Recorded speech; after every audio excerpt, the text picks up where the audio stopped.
안녕하세요. 긴급경제TV입니다.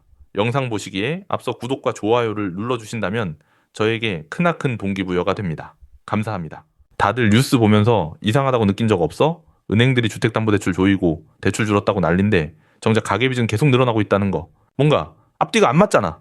대출 줄었으면 빚도 줄어야 정상인데 현실은 정반대야. 오늘 이 영상에서 그 비밀을 낱낱이 파헤쳐 볼 거야. 5대 은행 주담대가 줄어든 진짜 이유, 그리고 빚이 어디로 숨었는지.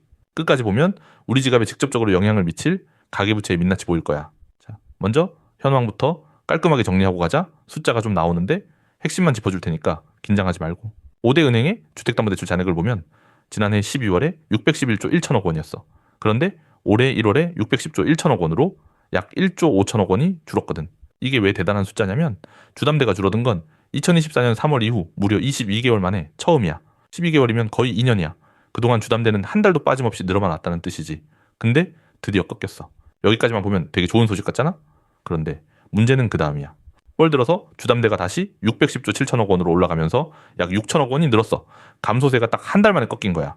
신학기 이사 수요, 전세 만기 도래, 이런 계절적 요인이 있긴 하지만 핵심은 줄었다가 바로 튀어 오른다는 거지. 쉽게 비유하면 다이어트를 한다고 하루 굶었는데 다음날 폭식한 거랑 비슷해. 체중이 줄었다가 바로 원위치 된 거거든. 자, 그럼 전체 가계대출은 어떨까? 여기가 진짜 함정이야? 주담대만 보면 숫자가 헷갈리는데 전체 그림을 보면 상황이 완전히 달라져. 전체 가계대출은 1월에 1조 9천억 원 줄었어. 괜찮아 보이지? 그런데 2월에 거의 변동 없이 500억 원 늘어나면서 감소세가 멈춰버렸어. 신용대출은 그나마 3개월 연속 줄고 있어. 2월에만 4,335억 원 감소. 근데 이게 좋은 신호일까? 사실 신용대출이 줄어드는 건 사람들이 빚을 갚아서가 아니라 은행이 문턱을 높여서 못 빌리는 사람이 늘어난 거야. 신용대출이 3개월 연속 줄어든 건 2023년 4월 이후 2년 9개월 만이야. 그만큼 은행이 강하게 대출을 조이고 있다는 의미지. 이걸 체감으로 이야기하면 전에는 서류만 내면 웬만하면 나왔던 신용대출이 지금은 심사가 까다로워져서 탈락하는 사람이 많아졌다는 거야. 그런데 여기서 핵심 질문이 나와. 은행에서 못 빌리면 사람들이 그냥 포기할까? 절대 아니야. 돈이 급한 사람은 어떻게든 다른 길을 찾게 돼 있어. 빚이라는 건 물과 같아서 한쪽을 막으면 다른 쪽으로 흘러가게 돼 있거든. 은행이 문을 닫으면 보험사로, 보험사도 막으면 이금융권으로 흘러가는 거야. 이걸 경제학에서 풍선 효과라고 불러. 풍선 한쪽을 누르면 다른 쪽이 부풀어 오르는 것처럼 대출 규제도 마찬가지야. 우리 일상에서 비유하면 이런 거야. 고속도로 한 차선을 막으면 차가 사라지는 게 아니라 옆 차선이 꽉 막히잖아. 대출도 똑같은 원리야. 지금 한국 가계부채 시장에서 정확히 이 현상이 벌어지고 있어. 그럼 빚이 어디로 숨었는지 하나하나 추적해보자. 크게 네 가지 경로가 있어. 첫째, 보험사로의 대출 이동. 둘째, 다주택자 대출 폭증. 셋째, 요구불예금 급감. 넷째, 정기예금 이탈이야. 하나씩 깊이 파고 들어볼게. 먼저 보험사 대출 이동부터 보자. 이게 지금 가장 빠르게 커지고 있는 경로야. 은행에서 밀려난 대출 수요가 고스란히 보험사로 옮겨가고 있거든. 삼성생명 주담대 금리가 12월에 4.20%였는데 1월에 4.48%로 올랐어. 한화생명은 더 심해서 4.71%에서 5.1%로 뛰었지. 그런데도 은행보다는 상대적으로 금리가 낮으니까 은행에서 밀려난 사람들이 보험사로 몰려간 거야. 문제는 보험사 금리도 빠르게 오르고 있다는 거야. 삼성생명이 한 달 만에 0.20%포인트, 한화생명은 0.3%포인트나 올랐거든. 이미 5%대 문턱에 와 있어서 인터넷 전문 은행이랑 금리 차이가 거의 없어지고 있어. 결국 보험사 경로마저 막히면 더 위험한 이금융권으로 갈 수밖에 없는 구조야. 여기서 진짜 무서운 건 금융당국이 은행만 감시하고 있으면 보험사나 카드사 쪽에서 부채가 풍선처럼 부풀어도 제때 못 잡는다는 거지. 금융당국도 이걸 알아서 보험, 카드 등 전 금융권의 대출 증가 속도 조절을 지시했어. 그런데 지시만으로 될까? 역사적으로 봐도 풍선 효과를 말로만 막은 적은 한 번도 성공한 적이 없어. 2019년에도 비슷한 일이 있었거든. 은행 대출을 조이니까 저축은행이랑 카드론으로 돈이 몰렸고 결국 전체 가계부채는 줄지 않았어. 같은 실수를 반복하는 거 아닌지 걱정이 돼. 결국 이런 변동성 높은 금융 환경에서 살아남으려면 빠른 정보가 생명이야. 지금 같은 시장에선 제일 중요한 건 정보입니다. 발빠른 시장에 대응하려면 누구보다 빠르게 시장을 파악해야 남들보다 우위에 설 수 있습니다. 구독자님들에 한해서 지금 시장의 흐름과 앞으로의 전망에 대한 견해를 전문가의 관점으로 파악해서 공유해드리겠습니다. 자세한 건 고정 댓글에 적어놨으니 구독 잊지 말고 눌러주세요.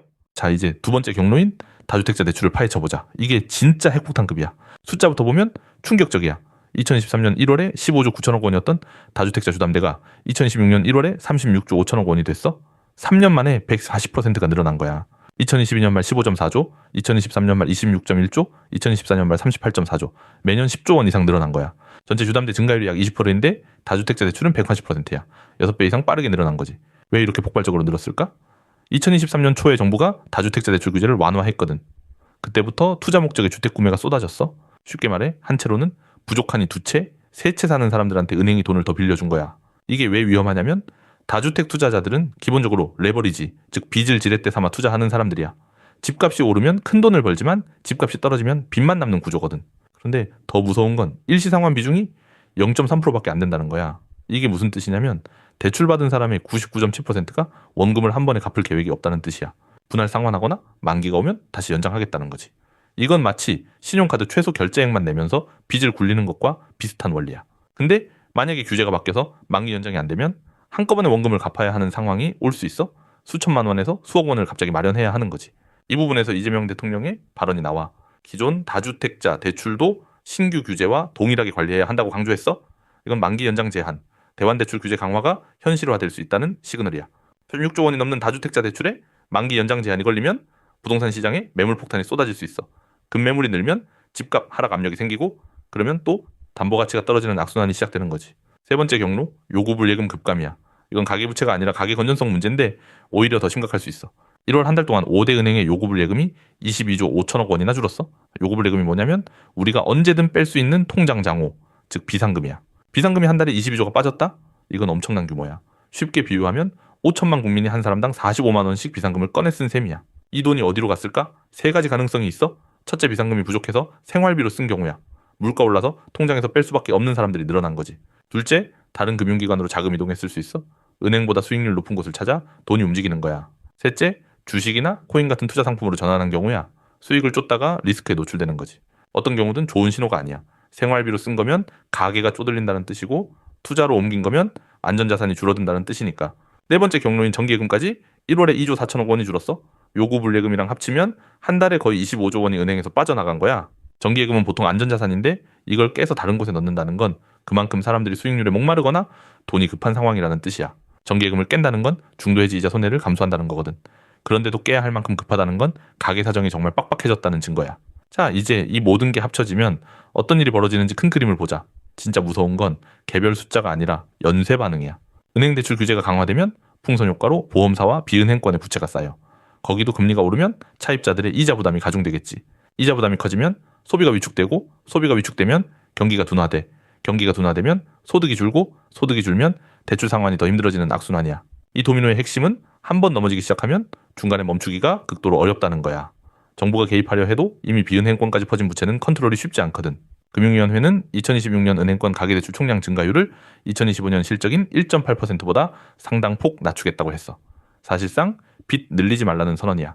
은행권 관계자도 올해 정부의 가계대출 관리 강화 기조가 이어지는 만큼 대출 조이기는 당분간 지속될 거라고 했거든. 근데 여기서 문제가 뭐냐면 대출을 조이는 건 새로 빌리는 사람한테만 효과가 있어. 이미 빌린 사람들은 어떻게? 수도꼭지를 잠가봤자 이미 욕조에 넘치는 물은 안 줄어드는 것처럼 기존 부채에 대한 대책이 없으면 반쪽짜리 정책일 수밖에 없어. 이미 빌린 사람들 이야기를 해보자. 코로나 때 진 빚이 인생의 족쇄가 되고 있는 사람들이 빠르게 늘고 있어. 못 갚겠다며 채무조정을 신청한 건수가 20만 건을 넘었어.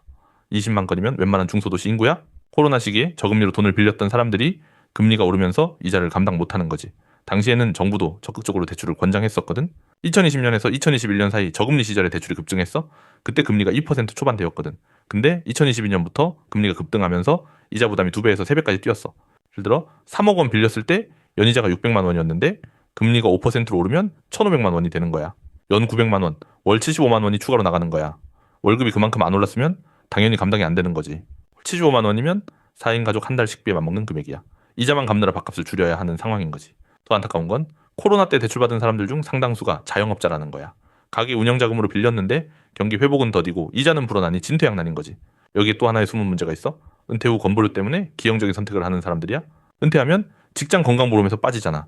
지역가입자가 되면 소득이 아니라 재산 기준으로 건보료가 매겨지거든. 집 한 채 가지고 있으면 소득이 없어도 건보료가 수십만 원씩 나와. 그래서 집을 팔까 고민하는데 팔면 전세나 월세비가 또 부담이야. 평생 모아서 산 집 한 채가 오히려 짐이 되는 아이러니한 상황인 거지. 은퇴 후 소득은 뚝 끊겼는데 건보료는 재산 기준으로 청구되니까 이게 가계부채랑 무슨 상관이냐고? 건보료 부담 때문에 집을 급하게 파는 사람이 늘면 부동산 가격이 떨어져. 부동산 가격이 떨어지면 담보 가치가 줄어들고 은행에서 추가 담보나 조기 상환을 요구할 수 있어. 결국 빚을 가진 사람들의 상환 능력이 더 악화되는 구조야. 은퇴자 문제가 현역 세대의 부채 문제까지 연쇄적으로 흔드는 셈이지. 자, 이제 규제와 시장금리 상승이라는 이중구를 살펴보자. 이게 가계부채 문제를 더 꼬이게 만들고 있어. 한쪽에서는 금융당국이 규제 압박을 가하고 있어. 은행 대출 총량 제한, 다주택자 만기 연장 제한, 전 금융권 속도 조절 지시. 다른 한쪽에서는 금리 압박이 동시에 들어오고 있어. 국고채 3년물 금리가 오르면서 은행 조달 비용이 늘고 보험사 주담대 금리도 5%대에 진입했거든. 빌리기도 어렵고 이미 빌린 돈의 이자도 오르는 거야. 마치 양쪽에서 가위로 조이는 것 같은 상황이지. 기존 차용자들 입장에서는 진짜 숨통이 막히는 거야. 대환 대출도 어렵고 금리는 계속 오르고 이전에는 이자가 부담되면 더 낮은 금리로 갈아탈 수 있었는데 지금은 그 출구마저 좁아지고 있어. 그렇다면 앞으로 어떻게 될까? 시나리오 3가지를 정리해봤어. 첫째, 연착륙 시나리오야. 금리가 하반기에 인하되고 규제가 서서히 풀리면서 가계부채가 천천히 줄어드는 경우야. 가장 이상적이지만 가능성은 낮아. 미국 연준의 금리 동향이나 국내 물가 상황을 봤을 때 올해 안에 금리가 크게 떨어질 가능성은 제한적이거든. 둘째, 장기 정체 시나리오야. 금리는 유지되고 규제도 현 수준에서 계속되면서 가계가 이자만 간신히 갚는 좀비 상태가 장기화되는 거야. 좀비 가계라는 표현이 좀 자극적이긴 한데 이자만 겨우 내면서 원금은 전혀 못 갚는 상태를 말해. 이런 가계가 늘어나면 경제 전체의 활력이 떨어져. 셋째, 경착륙 시나리오야.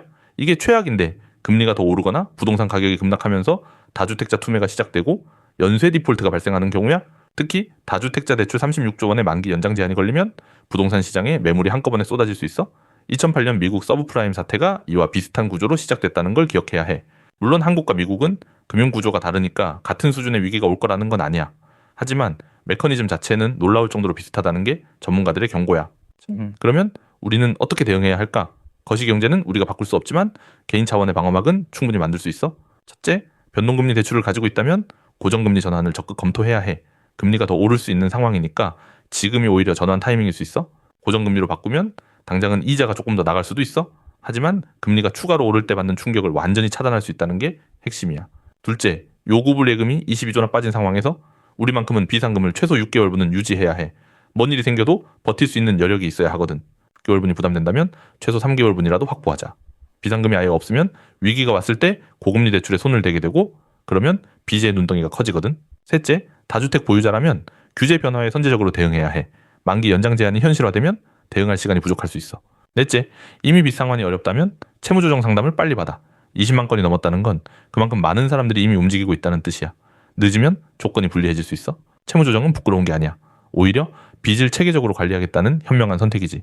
혼자 끙끙 앓다가 연체가 시작되면 그때는 선택지가 훨씬 줄어들거든. 정리하자면 5대 은행 주담대가 줄었다는 뉴스 뒤에는 진짜 이야기가 숨어 있었어. 빚은 사라진 게 아니라 보험사로 비은행권으로 다주택자 경로로 흘러갔을 뿐이야. 마치 빙산의 일각처럼 수면 위에 보이는 건 극히 일부야. 요구불예금 22조 원 급감은 가계의 비상금이 바닥나고 있다는 위험 신호이고 채무조정 20만 건 돌파는 이미 많은 가계가 한계에 다다랐다는 증거야. 앞으로 금리 방향성, 다주택자 규제 변화, 비은행권 대출 추이, 가계 저축률 변화 이 4가지를 반드시 주시해야 해. 특히 다주택자 만기 연장 제한 정책이 확정되는 순간 부동산 시장과 가계부채 판도가 한 번에 뒤집힐 수 있어. 시장은 1분 1초가 급변하고 있어. 다주택자 규제 확정, 기준금리 인하 결정, 비은행권 대출 급증 같은 결정적 신호가 포착되면 구독자들한테 실시간으로 정보를 전달할 거야. 구독 누르고 고정 댓글 꼭 확인해줘. 다들의 자산을 지킬 골든타임 내가 직접 챙겨줄게.